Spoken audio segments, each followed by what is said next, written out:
My in-game tag is Z1ronic. I was originally in one of the earliest tests, and I didn't really like it at first. It wasn't a simple game, and I think at some point that started bothering me so much that I put in more time to learn it. I started falling in love with the game and played it a lot. I found myself doing this tiny little stream for a few people, and I thought I had some different views on some things.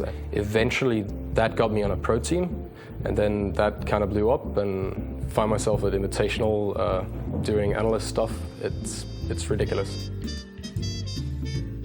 Oh, it's the guy with the beard. My beard became like a brand for me. I just basically didn't shave because I was lazy, and then figured out that doesn't really work. You kind of have to like get it trimmed, and you know. When you're in a team, people need to fulfill certain roles. I ended up playing a character in the game that has a beard, funny enough, called Blackbeard, and that was the perfect mix. Well, Siege is built up with everything having something to do with each other. You can swap one operator for another to get a job done, for example, but it changes the way that everything works. You're probably gravitate a bit towards operators that you like relate to, based on either history, look, but from like a competitive standpoint, it's still important for me that I play something that works with the team. If I can get to do both at the same time, that's the best thing. I think lore matters a lot, and I wish there was more of it. Our community is amazing at giving personality to some of the operators that might not have as much lore. The actual game lore versus the gameplay universe or the community universe, I'm sure one of them could exist without the other, but I think there's some charm to them being intertwined and mixed a bit. Like, if I want to sit and read about it at night, it's not going to take anything away from the competitive experience.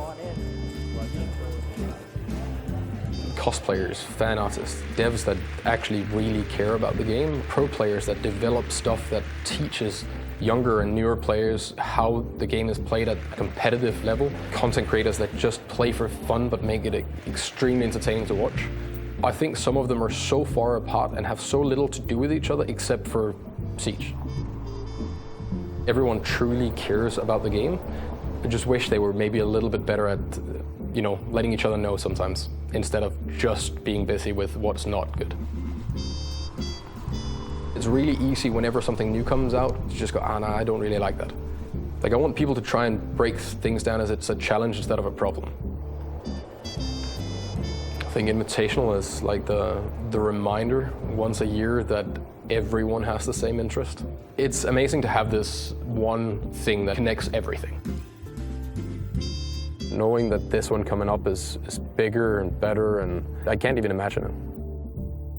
I didn't imagine that I was gonna, you know, fly to Rio, Montreal, Las Vegas, to be there and be involved in a video game and truly care about not just the game, but the people involved, the scene. It's brought a lot of good stuff to my life, which I'm very thankful for, and it's a good way to get to be creative and use your mind a lot.